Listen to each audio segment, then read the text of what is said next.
Hello children, can you guess what story we're reading today? It's my absolute favourite Julia Donaldson story, and because it's my favourite I decided to dress up too.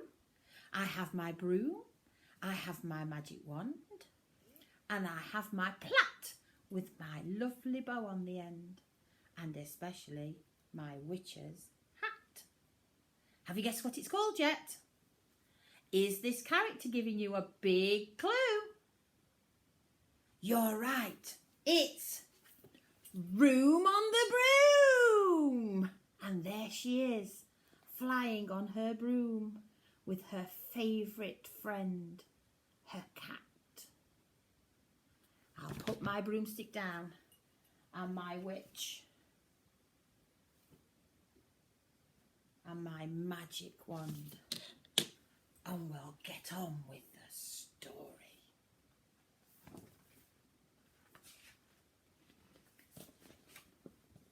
There they are, on the broomstick. The witch had a cat and a very tall hat and a long ginger hair which she wore in a plait.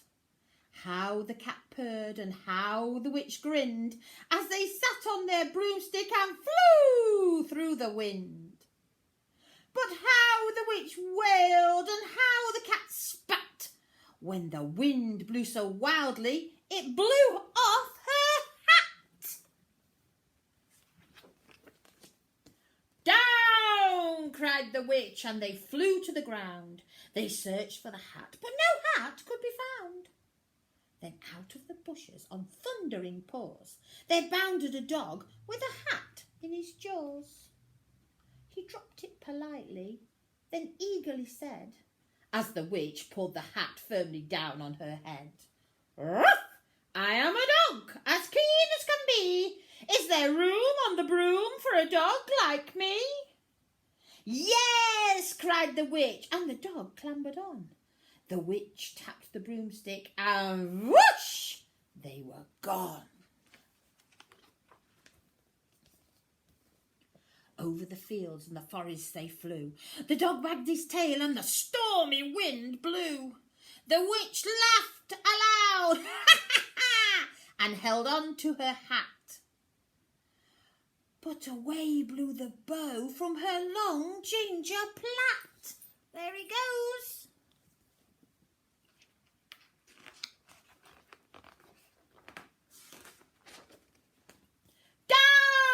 Cried the witch, and they flew to the ground. They searched for the bow, but no bow could be found. Then out from a tree with an ear-splitting shriek, "Ah!" there flapped a green bird with a bow in her beak.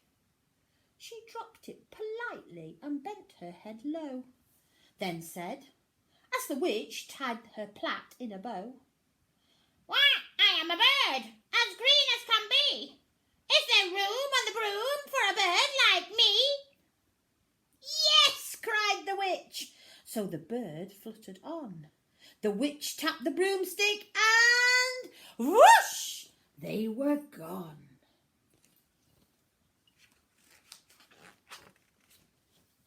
Over the reeds and the rivers they flew.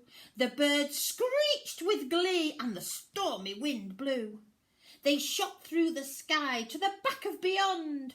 The witch clutched her bow and but she let go of her wand.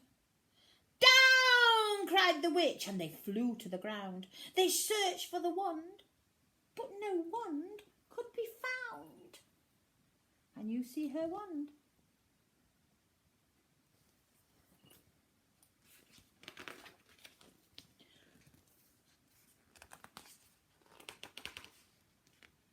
Then all of a sudden, from out of a pond, leapt a dripping wet frog with a dripping wet wand. He dropped it politely, then said with a croak, "Ah!" as the witch dried her wand on a fold of her cloak. "I am a frog, as clean as can be. Is there room on the broom for a frog like me?" "Yes," cried the witch, so the frog bounded on. The witch tapped the broomstick and whoosh! They were gone. Over the moors and the mountains they flew. The frog jumped for joy and the broom snapped in two. Down fell the cat and the dog and the frog. Down went them tumbling into a bog. The witch's half broomstick flew into a cloud, and the witch heard a roar that was scary and loud. Oh no, who's making the big roar? I am a dragon as mean as can be, and I'm planning to have vitch and chips for tea. No, cried the witch, flying higher and higher. The dragon flew after her, breathing out fire. Help, cried the witch, flying down to the ground. She looked all around, but no help could be found. The dragon drew nearer and licking his lips. Maybe this once I'll have witch without chips. But just as he planned to begin on his feast, out from the ditch rose a horrible beast. It was tall, dark and sticky, and feathered and furred. It had 4 frightful heads. It had wings like a bird. And its terrible voice, when it started to speak, was a yowl, whoa, and a growl, rrr, and a croak, rrr, and a screech. It dropped and it squelched as it strode from the ditch. And it said to the dragon, "Buzz off! That's my witch!" Oh dear. How do you think the dragon's feeling?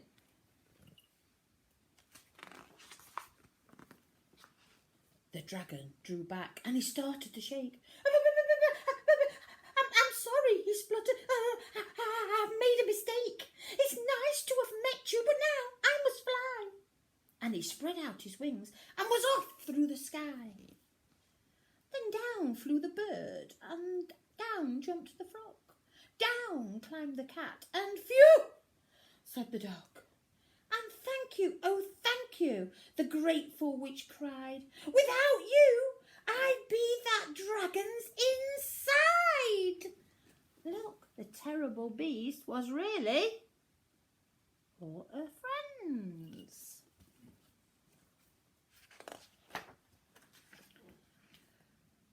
Then she filled up her cauldron and said with a grin, "Find something, everyone, throw something in." So the frog found a lily and the cat found a cone. The bird found a twig and the dog found a bone. They threw them all in and the witch stirred them well. And while she was staring, she muttered a spell. Iggity, ziggity, zaggity, zoom! Then out rose a truly magnificent broom, with seats for the witch and the cat and the dog, a nest for the bird, and a shower for the frog. "Yes," cried the witch as they all clambered on. The witch tapped the broomstick and whoosh, they were gone. And there we have the inside leaf of the book with all the special things that the witch had got. Wow, I love that story. I really enjoy all the different things and all the animals helping with all the things that the witch lost on her travels. And at the end, when we had the magic spell and that truly magnificent broom came out of the cauldron. It was fabulous, wasn't it? My broom's not quite as magnificent as that. It's really quite plain. But if I gather up my things and my magic wand and my witch, maybe I can go zoom on my broomstick. Can you help me with the magic spell? Iggity, ziggity, zaggity, zoom!